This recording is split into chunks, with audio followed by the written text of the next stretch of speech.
नाज़रीन, जर्मन से ताल्लुक़ रखने वाले शहरी ज़ेलेंस्की ने 15,000 किलोमीटर का सफ़र तय किया साइकिल पर। जी हाँ, वो साइकिल पर पहले जर्मनी से निकले, इंडिया का रुख किया और तमाम इंडिया के सूबों का सफ़र साइकिल पर करते हुए आगाही मुहिम चलाई, ज़मीन बचाओ मुहिम।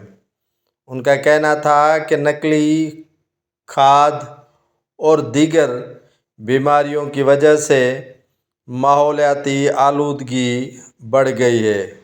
माहौलियाती तब्दीली से ज़मीन तबाह व बर्बाद होने वाली है। ज़ेलेंस्की का कहना था कि उन्होंने साइकिल पर अवामी राब्ता मुहिम ज़मीन बचाओ जो शुरू की है, उससे काफ़ी अवाम में अवेयरनेस पैदा हो चुकी है। ज़ेलेंस्की ने बताया कि वो पहले जर्मनी से निकले और इंडिया पहुँचे तो अवाम उसे कुछ रिस्पांस नहीं दे रही थी, लेकिन आहिस्ता आहिस्ता पूरे हिंदुस्तान में ज़मीन बचाओ मुहिम की प्रचार होना शुरू हो गई। उनका कहना था कि पाकिस्तान और इंडिया में आने वाले कुछ सालों में तमाम ही बुरे माहौलियाती असरात पड़ने वाले हैं। ज़मीनी तब्दीली की वजह से और माहौल के तब्दील होने की वजह से पाकिस्तान में माशी बहरान आ सकता है। इसीलिए मैं निकला हूँ कि अवाम को इसके मुतल्लिक आगाह कर दूँ। ज़ेलेंस्की ने बताया कि वो 2023 में जर्मनी से निकले थे और अभी 2024 आने वाला है। इसी दौरान उन्होंने 15,000 से ज़ायद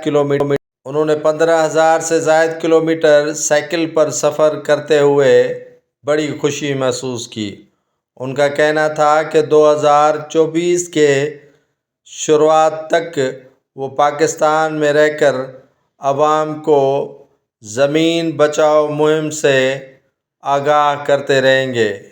ज़ेलेंस्की ने बताया कि वो 2024 पाकिस्तान में गुजारना चाहते हैं ताकि अवाम को माहौलियाती तब्दीली और ज़मीन बचाओ मुहिम से अवेयरनेस पैदा कर सके। ज़ेलेंस्की ने बताया कि पाकिस्तान बिलखुसूस जो सूबे हैं पाकिस्तान के, उनमें माहौलियाती तब्दीली की वजह से बड़े असरात पड़ने वाले हैं। ये असरात सोच भी नहीं सकते कि कितने गहरे होंगे और माहौलियाती तब्दीली की वजह से बड़े नुकसानात देख रहा हूँ।